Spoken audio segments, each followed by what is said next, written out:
прошлом веке как раз 100 лет.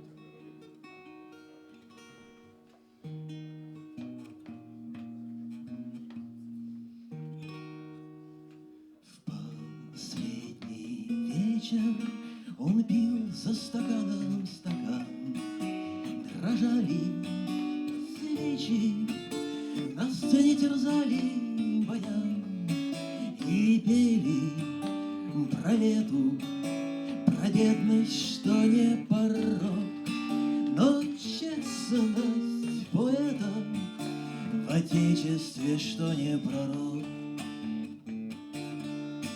И где-то в зале сидела сестра его жизнь, болтала с друзьями, тянула разбавленный джин, и те обнимала, с кем в жизни пройти суждено, им песни читала и пела стихи под вино.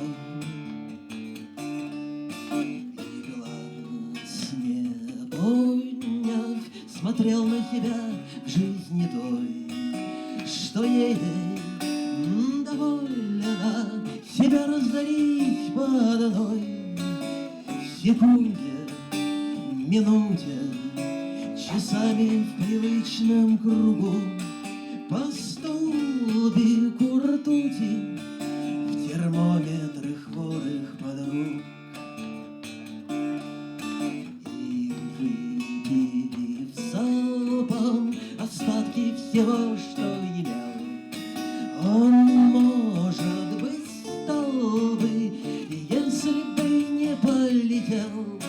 Сквозняк ли виною от форточки в темном окне, но звонко спиною он стекла разбил в вышине. И бережно ветер расправил его капюшон. Кому-то на свете он был бесконечно смешон той жизни, что где-то осталось бежать в колесе, сидя до рассвета в компании старых друзей.